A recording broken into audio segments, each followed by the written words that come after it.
channel, and I actually wanted to make something to supplement this because your point is so important, right? A lot of people would look at this chart. I've had people do this. They look at this chart and they say, "Yeah, but Dave, what do you mean it's not a big deal? Look at 1980. We were at 18%. Like we're not even near that now. What's the big deal?" What was the price? And I'm going to end. What were people's income levels? This is what I want to show people real quick, right? Oh, Now, yeah. blue is median house price, orange is median rent, and of course, red is income. And you see, basically in 1960 to 1970, they're all going at the same trend. And then you see just after 1970, you see this giant split, and you see that rent and price are far outpacing income. Well, what happened in 1971? Or was it 72? We went off the 71? silver gold 71. standard. Yeah, we got off the gold standard, right? That's your delta point, right? Right. So let's go to 1960. Let's take a look at something. And this is something, this is what you were talking about, Dr. Scott, that they simply they don't teach people how to look at these statistics. They don't teach people statistics at all. I think one of the greatest things I ever did, I don't know why, back in the day, is I took a bunch of statistics classes, and I guess because I'm a nerd, I liked it. But I thank God that I did, because it gives you the ability to understand things like this and even understand COVID.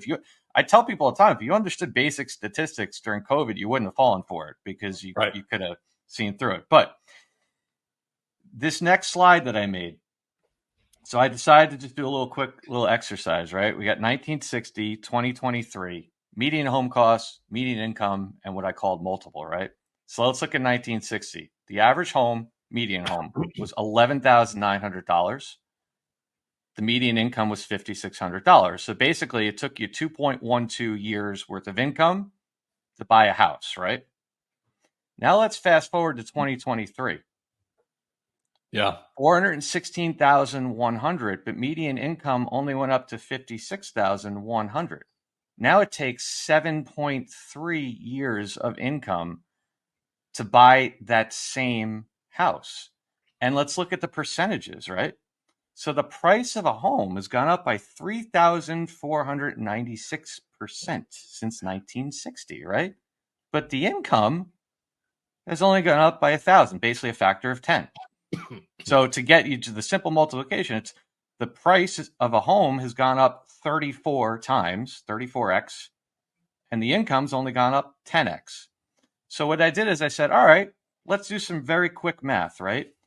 What do we need to do to get back to what I would call parity, right? To get back to that 1960 level. In other words, what would people have to earn now to bring it back to 2 years of income to pay for that house? Am I making sense here? Right? In other words, what income do you need so that you can buy a house and we could bring prices back? In other words, in order to live like they did in 1960, because this multiple carries through for everything, cars, houses, whatever.